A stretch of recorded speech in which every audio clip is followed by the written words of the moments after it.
Just because someone's got a credential to practice therapy doesn't necessarily mean they're mentally stable or able to put the ordinary level of attention that you deserve over whatever it is they're feeling.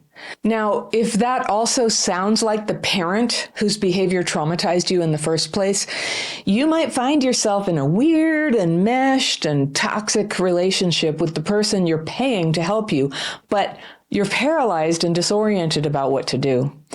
Childhood trauma can wreck your confidence in your own perception. But this is one situation where you need that confidence back. My letter today is from a woman I'll call Marta, and she writes, "Hello, Anna. I'm struggling to understand if my therapist is a good fit for me and whether the lack of trust in her is something I need to work on or if we are currently stuck in a trauma bond. I definitely have some symptoms of CPTSD and still deal with the consequences of narcissistic abuse from my alcoholic mother and sexual abuse from her boyfriends." Oh boy, that's a lot, my dear. Okay.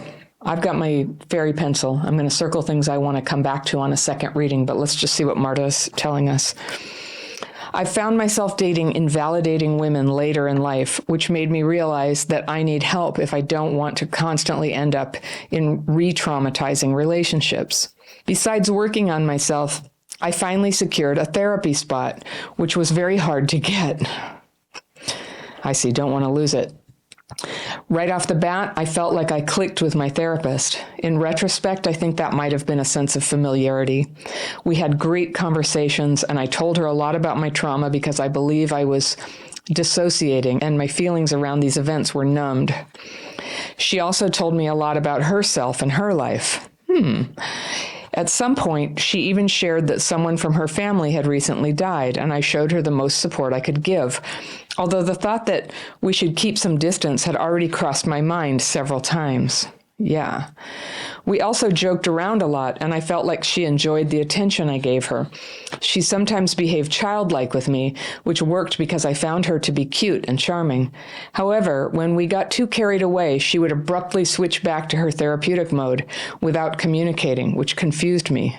I also started developing limerence because of our dynamic. Oh boy. Which finally made me decide to communicate with her because I felt like I couldn't open up about the things I needed help with.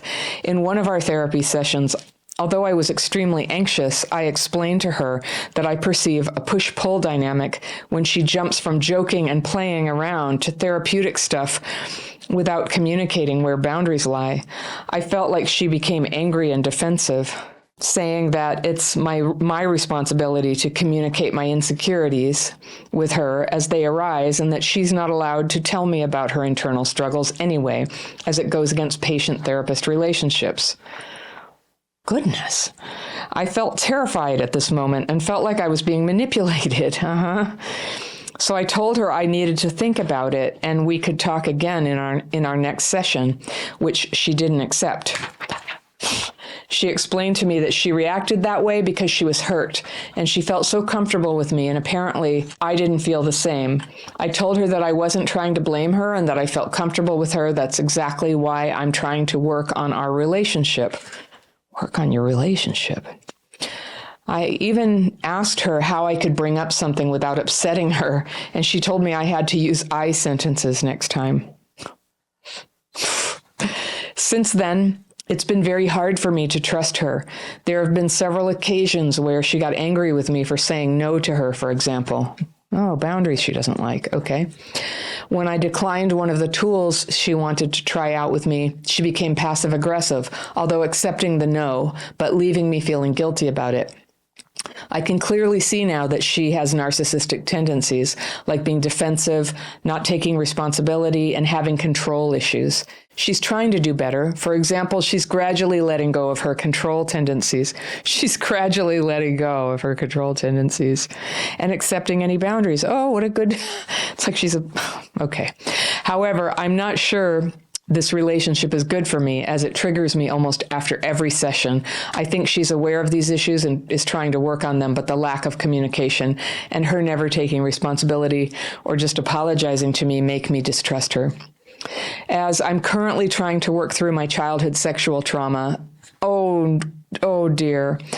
And all the big feelings that come with that. I feel so anxious in our sessions that I'm not even able to cry when she's around. I know I'm capable of opening up, as I have told my closest friends about my trauma and received so much support and love that I had never experienced before. However, my therapist insists that it's my responsibility to manage my actions in our sessions and figure out how to build trust. Sorry, I'm laughing.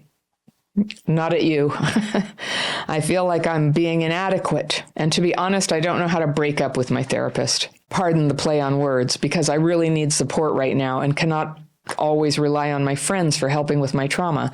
I just don't know what to do and if I can handle my healing process alone. Thanks for reading my letter. Okay, Marta. Wow. When it comes to professional help, I sort of try not to say very much. I'm not a therapist, and it'd be easy for me to overstep and say things that are not relevant or fair to the other person. But you know what I hear loud and clear? This is terrible. This is an awful situation for you. You feel scared of her. You have to help her with her feelings. It feels invalidating to you. And let's see. It was hard to get this spot, so I can see how you're like, I should hold on to it. And you're thinking, maybe I can make this whole relationship better. And she is trying, after all, but it sounds so enmeshed and weird and inappropriate to me. And it sounds like a lover's quarrel about all these struggles that you guys have, which is not how it's supposed to be. And it does happen. I mean, people are human beings, right? But when it does happen, it's time to end that relationship. And I think it's the therapist's job to do that. And I don't get the feeling that she's reliable to keep the boundary on that. She gets mad about boundaries. And if you're right that these are narcissistic tendencies, there's basically nothing that can change, which you know, right? So if you trust your gut on this, you'd have to admit it's stuck like this and it makes you feel terrible, and you shouldn't have to pay for that. And furthermore, you deserve to be happy and to get help that's helpful. And whether or not you end up reporting her to something, that's a decision for you. I don't know about that.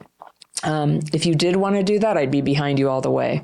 If you decided not to do that, I'd be behind you all the way. But what I do think is that part of your healing can be to stand up for yourself and just say, this feels like crap. I'm not doing it anymore. And you know how you break up with a therapist? You just say, I'm not coming anymore. Click. You do not have to explain yourself. It's not your job. You're actually paying for this. You don't have to explain yourself.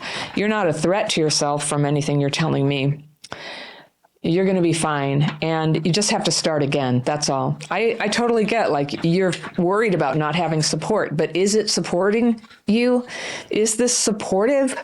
It doesn't sound like it. It makes you feel inadequate, confused, and anxious, and like you can't let your feelings show. That sounds like the opposite of what therapy is supposed to be under good circumstances. So in my opinion, based on what you're telling me, oh yeah, you don't have to go there even one more time, and you don't even have to explain yourself. In particular, when you said that you're working through childhood sexual trauma, I just think that's an incredibly vulnerable thing. And the only reason that kind of abuse can happen to kids is because a whole bunch of people tell lies and hide things. And it's not good to be trying to work through that stuff or talk about them or get help about issues that are so incredibly personal and need protection and need to be handled with care with somebody who's reckless about the little things, right? About how you express yourself or what's your responsibility. I just think that's not the issue to do with somebody you don't trust. So you had said, I just wonder, is the problem that I'm just not trusting this person? No, I don't think it's the problem. Trust is trust. Trust is trust, and you're not feeling it, Marta. You get to leave. That's my opinion. Now, we get into these entangled relationships with people because of trauma wounds. So if anybody watching this, if you're wondering, did stuff that happened to you when you were a kid, is it affecting you now? I've got a quiz you can take. It lists a whole bunch of symptoms of childhood PTSD. You can see which ones you have and how they might be affecting you. You can download that for free right here, and I'll see you very soon.